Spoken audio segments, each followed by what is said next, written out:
الحمد لله رب العالمين والأمور محدثاتها وكل محدثة بدعة وكل بدعة ضلالة وكل ضلالة في النار. عباد الله اتقوا الله تعالى فقد فاز المتقون. يقول الله إيمانية وتقوية للترابط بين المسلمين، فقال صلى الله عليه وسلم: حق المسلم على المسلم 6: إذا لقيته فسلم عليه، وإذا دعاك فأجبه، وإذا استنصحك فانصح له، وإذا عطس فحمد الله فشمته، وإذا مرض فعده، وإذا مات فأتبعه. رواه مسلم. Ndugu zangu Waislamu, ama khutba yetu ya leo inakuja kwa unwan haqul muslimi ala almuslim, haki za muislamu juu ya muislamu mwenzake. Kwa nini mtume wa Allah sala na salamu zimfikie yeye akatubainishia kwamba muislamu ana haki kadhaa juu ya muislamu mwenzake? Kwa sababu Uislamu umejalia juu ya kila muislamu ana haki juu ya muislamu mwenzake. Kwa sababu gani? Hifadhan ala al-ukhuwati al-imaniyya, kwa sababu ya kuhifadhi ule udugu wa kiimani. Kwa sababu kama vile tunavyoelezewa kwamba al-muslimu akhul muslim, katika hadithi nyingine imekuja kwamba mtume wa Allah anatuelezea kwamba waislamu wote ni ndugu ya waislamu wengine. Wewe madamu ni muislamu, basi ujue kwamba muislamu mwenzako ni ndugu yako, tofauti na ule undugu wa kinasaba. Kwa sababu udugu wa Kiislamu ama udugu wa kiimani una nguvu zaidi kuliko udugu wa damu na nasaba. Kwa hivyo ndio akatubainishia kwamba ni kwa sababu ya kufungamanisha ule udugu wa kiimani na vile vile kuutilia nguvu mshikamano wa Waislamu. Ndio akasema kwamba haki ya Muislamu juu ya Muislamu mwenzake ni 6. Kwa sababu ya uchache wa wakati wetu wa Ijumaa tutazungumzia baadhi, alafu nyingine insha Allah Mwenyezi Mungu akitujalia Ijumaa ijayo tutamalizia. Ama haki ya kwanza, tusallimu alayhi idha laqitahu wa tarudda alayhi salam idha sallama alayhi, umsalimie pindi utakapokutana na yeye, na vile vile uregeshe salamu pindi atakapokusalimia. Na hii inaonyesha kwamba salamu ni jambo kubwa sana, ni jambo ambalo linaleta watu wawe kitu kimoja, inawafungamanisha Waislamu wawe kitu kimoja. Kwani hakika hiyo salamu ni moja katika amali njema za Uislamu. Faqad sa'ala rajulun nabiyya sallallahu alayhi wasallam ayyul islam khairun, faqala tut'imu at-ta'am wa taqra'u as-salam ala man 'arafta wa man lam ta'rif. Alikuja sahaba mmoja kwa mtume sala na salamu zimfikie yeye, akamuuliza mtume wa Allah sala na salamu zimfikie yeye, ni uislamu gani mzuri au bora? Mtume akamjibu akamwambia, tut'imu at-ta'am, kulisha watu chakula. Hii inajenga mahaba kati ya waumini. Kama wewe Mwenyezi Mungu amekujalia unacho na unaona baadhi ya waislamu wenzako hawana, basi jaribu kuwasaidia katika kuwalisha chakula. Kisha akasema, wataqra'u salam ala man arafta wa man lam ta'rif, na vile vile uwatolee salamu yule unayemjua na usiyemjua. Maal asafi shadid, hapa kuna mulahadha kwa waislamu wetu wa leo. Wewe waweza kukutana na muislamu mwenzako ukamtolea salamu, lakini kukujibu pia ikawa ni mashauri. Kukujibu kwake ni uzito. Je, sembuse yule ambaye hamjui? Wewe wakujua na ukamtolea salamu, na yuona uzito kukujibu. Je, yule ambaye hamjui kweli atamtolea salamu? Kwa hivyo ndugu zangu Waislamu, tujirekebishe katika jambo hili, kwa sababu ni katika maamrisho ya mtume wetu kwamba tuwatolee salamu wale tunaowajua na wale ambao hata hatuwajui. Maadamu unamuona huyu ana shiari za Kiislamu, mtolee salamu. Rawahu al-Bukhari wa Muslim. Wa min as-sunnah ilqa'u as-salam, amma radduhu fahuwa wajib wa yata'ayyanu ar-raddu 'ala al-muslim 'alayhi wa in lam يرد أثما لقوله تعالى وإذا حييتم بتحية فحيوا بأحسن منها أو ردوها. سورة النساء آية 86. Na anasema katika sunna ni mtu kupatiliza yeye kumwamkua mwenzake, kumtolea salamu mwenzake. Wewe uwe ndio wa kwanza kutoa salamu, utakuwa umefuata sunna. Ama kinyume chake ni kwamba yule mwenye kurejesha ndio wajibu kwake yeye, au ni faradhi kwake yeye, yani ni lazima. Sunna kutoa wewe salamu kumpatia mwenzako. Ama kama wewe umesalimiwa, basi kurudisha ni wajibu, ni jambo la lazima. Je, ikiwa hutorudisha? Anasema ikiwa hutorudisha utakuwa ni mwenye kupata madhambi. Sasa wewe siku zote jisikie, siku zote kuwa na kibri. Mtu akikutolea salamu uwe wajiuliza, nimregeshe au nisimregeshe? Jua kwamba unapata madhambi katika hilo jambo unalolifanya.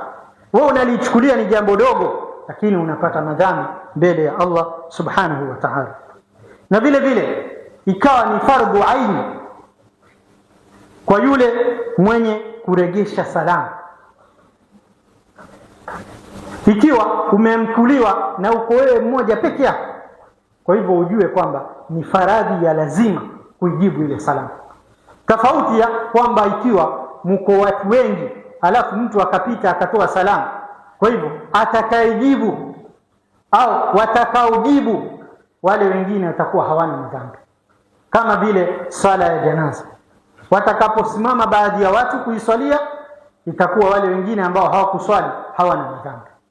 Kwa hivyo ikiwa mumesalimiwa na mko kundi la watu kama watu 5, watu 10, wakaregesha ile salamu baadhi ya watu, itakuwa ile dhambi imeondoka.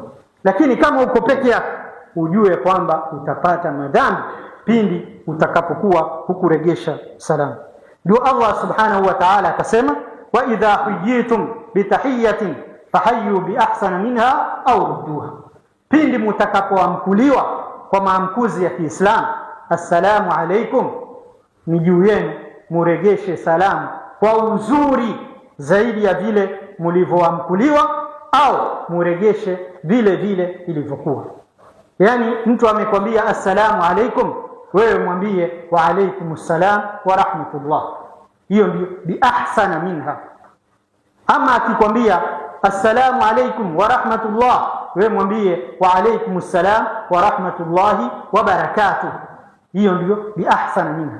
Ama akiisema paka mwisho, basi regesheni vile vile alivyowasalimia, assalamu alaikum wa rahmatullahi wa barakatuh wa alaikumus salam wa rahmatullahi wa barakatuh. Hiyo ndio maana au rudduha. Hii aya inapatikaniwa katika suratul Nisa aya 86. Vile vile katika faida za salamu kwamba tunasafisha nafsi zetu, tunakuwa hatuna kinyongo na wenzetu. La pili, tunasafisha mioyo yetu kutokamana na maradhi ya mioyo kama vile hasad na chuki na mengineyo. Na vile vile tunapalilia mahaba na mapenzi katika mioyo yetu, kati yetu sisi Waislamu. Ndio mtume wa Allah akasema la tadkhuluna aljannata hatta tu'minu, hamwezi kuingia peponi mpaka muamini.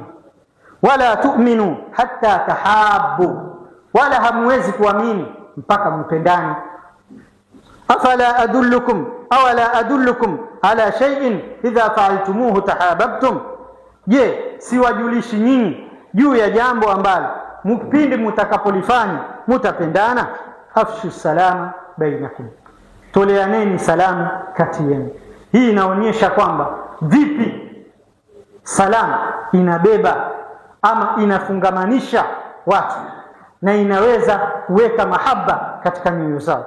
Ndio maana mtume wa Allah akatujulisha juu ya jambo hili, wala tusidharau kwamba tukaona kwamba salamu tu ina nini, la, bali ile salamu ndio itakupelekea wewe paka kumjulia hali ndugu yako Muislamu, paka kuweza kumsaidia pindi atakapokuwa ana matatizo.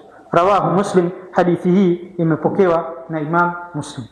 Ama ya pili katika haki za Muislamu juu ya Muislamu mwenzake, tujibuhu idha daa, umjibu pindi atakapokuita, pindi atakapokualika, pindi atakapokuambia mimi nina jambo fulani, naomba na wewe uhudhurie katika jambo kama hili.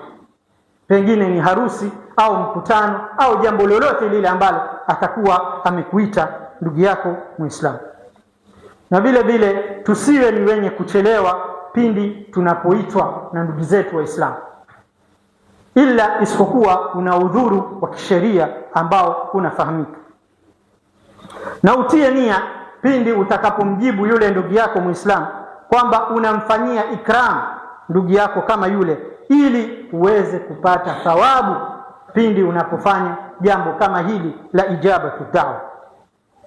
Na wala tusifanye ni ada, bali tutekeleze hili jambo mpaka libadilike liwe ni ibada.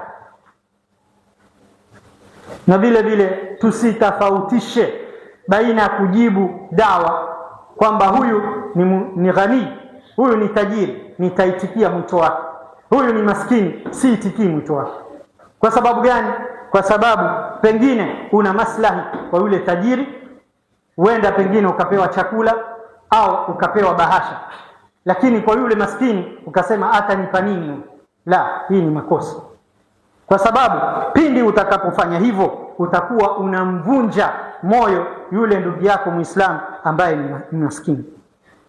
Na vile vile tusichelewe katika kuitikia mwito, kwa sababu pengine tumefunga au tuna jambo lolote lile. Na kama utaona pindi nitakapokula chakula cha ndugu yangu Muislamu kama yule atasikia raha, basi ni vizuri ufanye hivyo, kwa sababu ni katika amali ambazo Allah subhanahu wa ta'ala anazipenda. Kuingiza furaha katika moyo wa Muislamu mwenzako ni jambo ambalo lamfurahisha Allah subhanahu wa ta'ala.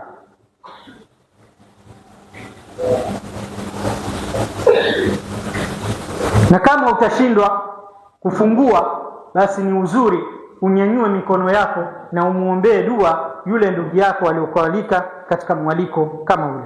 Liqauli nabii sallallahu alayhi wasallam, idha du'iya ahadukum falyujib fa in kana sa'iman falyusalli ay yad'u wa in kana muftiran falyut'im. Rawahu Muslim. Anasema mtume wa Allah, sala na salamu zimfikie yeye, atakapoitwa mmoja wenu au kualikwa mmoja wenu na ndugu yake Muislamu, basi aitikie mwito wake, na kama atakuwa ni mwenye kufunga na hawezi kufungua, basi anyanyue mikono yake na amuombee dua ndugu yake Muislamu aliyomwalika. Na kama atakuwa basi si mwenye kufunga na akakaribishwa chakula, awe ni mwenye kula, kwa sababu atakuwa amemridhisha ndugu yake Muislamu kama yule. Hili ni jambo kubwa sana katika kuitikia dua, kuitikia mwito wa ndugu yako Muislamu, kwa sababu utakuwa unamfadhilisha yule ndugu yako Muislamu kwamba mimi ni kumwalika huyu mtu, hawi na kinyongo kwamba ataitikia au haitikii. Kwa hivyo utakuwa unamfadhilisha na unamkirimu katika ikram ya hali ya juu sana yule ndugu yako Muislamu. Lakini pindi utakapokataa, atakuwa anasononeka na kuvunjika moyo kwamba kwa nini nimemwalika ndugu yangu Muislamu na hakuweza kuja. Kwa hivyo tusiweze kufanya jambo kama hili, wala tusiangalie kwamba mtu huyu atanipa nini pindi atakaponialika. La, wewe itikia mwito, na hata kama hakukupa chochote, bali utakuwa umepata thawabu mbele ya Allah subhanahu wa ta'ala. أقول قولي هذا وأستغفر الله لي ولكم ولسائر المسلمين والمسلمات فاستغفروه إنه هو الغفور الرحيم وهو البر الكريم. قولوا جميعا استغفر الله.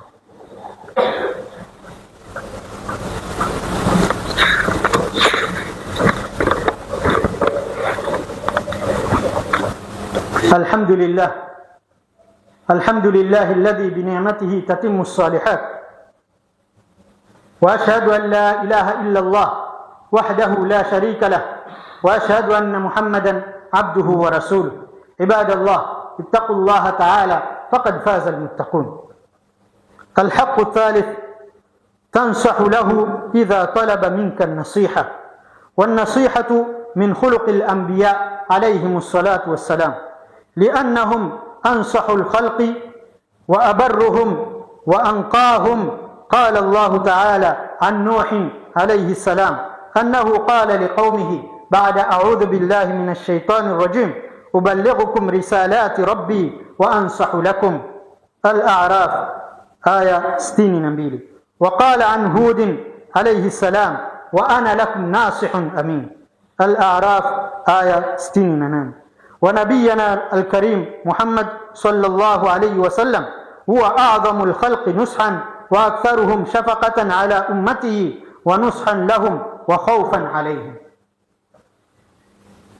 Ama ya tatu katika haki za Muislamu juu ya Muislamu mwenzake ni umnasihi ndugu yako Muislamu pindi atakapo kuomba umpatie nasiha, au pindi utakapomuona ameteleza katika jambo lolote la dini, ukawa ni mwenye kumpatia nasiha ili aweze kujirekebisha.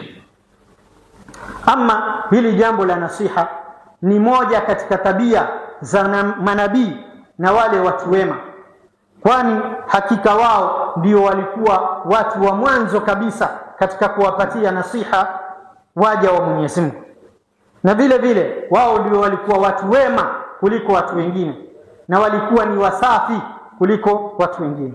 Ndio akasema Allah kumhusu mtume wake Nuh alayhi salam, pindi alipokuwa akiwaambia jamaa zake walipokuwa kwamba hawataki kukubaliana na yale maneno ambayo wanaambiwa na mtume wao Nuh, akawaambia nini? Ubalighukum risalati rabbi wa ansahu lakum, hakika mimi sina lengine isipokuwa kuwafikishia ujumbe wa Mola wangu, na hakika mimi na wanasihi nyinyi kwamba murudi nyuma na muangalie kwamba huko mnapoelekea sio mahali pazuri.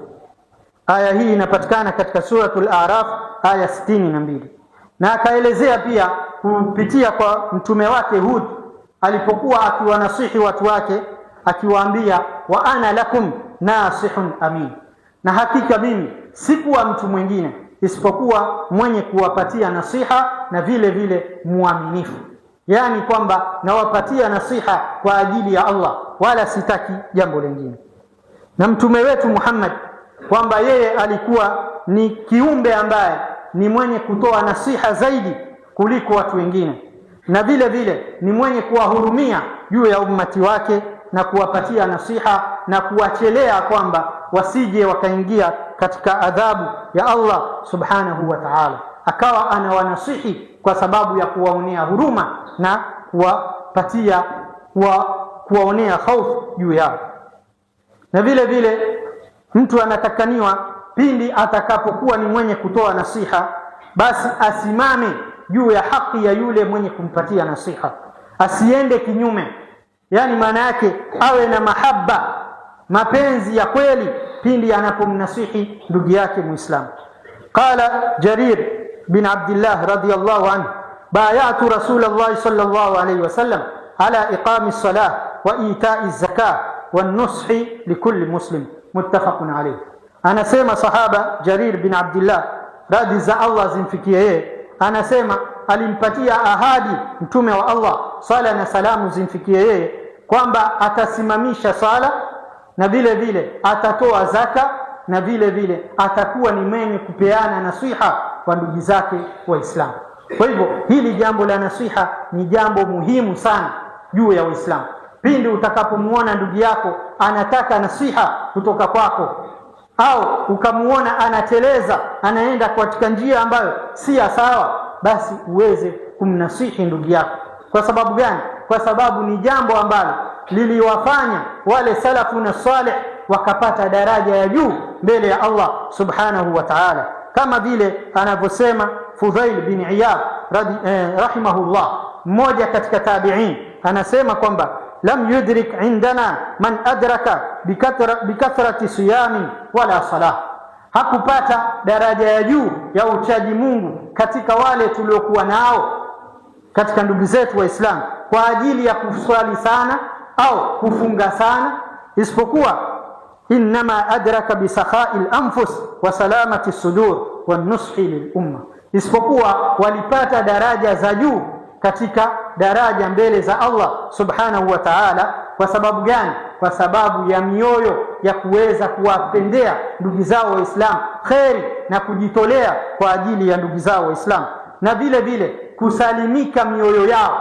ikawa haina maradhi ya mioyo kama hasad na chuki na kadhalika. Na jambo lingine ni kwamba walikuwa wakisimama kuwapatia nasiha ndugu zao Waislamu. Hili ndio jambo ambalo liliwanyanyua daraja wale Waislamu wa zamani. Wa min ahammi adabi nasiha, na katika adab za kupeana nasiha, an takuna khifyatan liannaha fil mala' taqri'un wa rubbama la tujdi fil mansuh, wa yakunu an-nasih صادقا في نصيحته مخلصا لله في نصحه قصده الإصلاح لا التعيير. Anasema vile vile katika adab zile ambazo ni zenye kufuatana na nasiha ni kwamba nasiha yako iwe ni kwa siri wala isiwe ni kwa dhahiri, kwa sababu ukimnasihi ndugu yako Muislamu kwa dhahiri itakuwa ni kumwadhirisha, sio kumpatia nasiha. Na huenda ile nasiha yako ikawa isifanye kazi kwa yule mwenye kumpatia nasiha. Kwa sababu gani? Kwa sababu umemwambia mbele za watu akachukulia kwamba ni kuniadhirisha. Na vile vile huyu mwenye kupeana nasiha awe mkweli pindi anapomnasihi ndugu yake Muislamu, na awe ana ikhlas, ametakasa amali yake kama ile kwa ajili ya Allah. Mimi namnasihi ndugu yangu kwa ajili ya Allah, wala sitaki sifa wala kusemwa wala lolote. Iwe ni kwa ikhlas ile nasiha yake, anataka ndugu yake Muislamu aongoke wala asiwe ni mwenye kuingia katika maangamivu.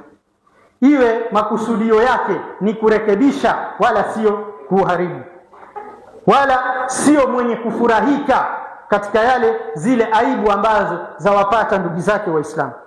Na vile vile awe ni mjuzi katika ile nasiha anayopeana kwa ndugu yake Muislamu, kwa sababu isipokuwa hivyo basi atakuwa yale anayoyaharibu ni makubwa kuliko yale anayoyarekebisha.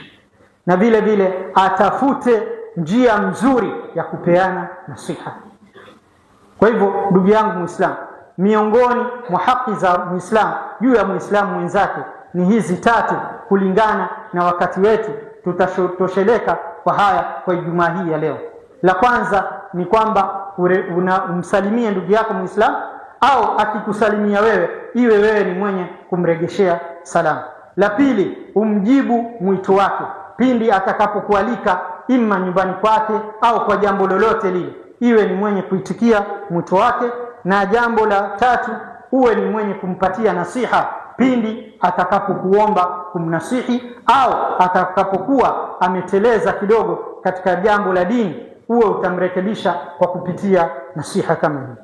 واعلموا أن الله تعالى صلى على نبيه قديما فقال تعالى: ولم يزل قائلا عليما وآمرا حكيما تنبيها لكم وتعليما وتشريفا لقدر نبيه وتعظيما. إن الله وملائكته يصلون على النبي يا أيها الذين آمنوا صلوا عليه وسلموا تسليما. اللهم صل على محمد وعلى آل محمد كما صليت على إبراهيم وعلى آل إبراهيم إنك حميد مجيد. وبارك على محمد وعلى آل محمد كما باركت على إبراهيم وعلى آل إبراهيم إنك حميد مجيد. وارضى عن الأربعة الخلفاء السادة الحنفاء وأئمتنا أبي بكر الصديق وعمر الفاروق وعثمان ذي النورين وعلي بن أبي طالب أسد الله الغالب وغيرهم من الآل والأصحاب، وعن التابعين وتابع التابعين وتابعيهم بإحسان إلى يوم الدين. اللهم اغفر للمسلمين والمسلمات والمؤمنين والمؤمنات الأحياء منهم والأموات إنك سميع قريب مجيب الدعوات يا قاضي الحاجات ويا كافي المهمات برحمتك يا أرحم الراحمين. اللهم أيد الإسلام والمسلمين وانصر كلمة الحق والإيمان. اللهم اجعل خير زماننا آخرة وخير أعمالنا خواتمة وخير أيامنا يوم لقائك، وارفع مكتك وغضبك عنا ولا تسلط علينا بذنوبنا من لا يخافك فينا ولا يرحمنا يا رب العالمين. اللهم اصلح أحوالنا وبلغنا مما يرضيك آمالنا، واختم بالصالحات أعمالنا وبالسعادة آجالنا، وتوفنا وأنت راض عنا يا رب العالمين. ربنا لا تؤاخذنا إن نسينا أو أخطأنا، ربنا ولا تحمل علينا إصرا كما حملته على الذين من قبلنا، ربنا ولا تحملنا ما لا طاقة لنا به، واعف عنا واغفر لنا وارحمنا أنت مولانا فانصرنا على القوم الكافرين. ربنا آتنا في الدنيا حسنة وفي الآخرة حسنة وقنا عذاب النار. ربنا تقبل منا إنك أنت السميع العليم، وتب علينا إنك أنت التواب الرحيم برحمتك يا أرحم الراحمين. أسأل الله العظيم رب العرش الكريم أن يغفر لي ولكم وللمسلمين أجمعين. عباد الله، إن الله يأمر بالعدل والإحسان وإيتاء ذي القربى وينهى عن الفحشاء والمنكر والبغي يعظكم لعلكم تذكرون. اذكروا الله العظيم يذكركم واشكروه على نعمه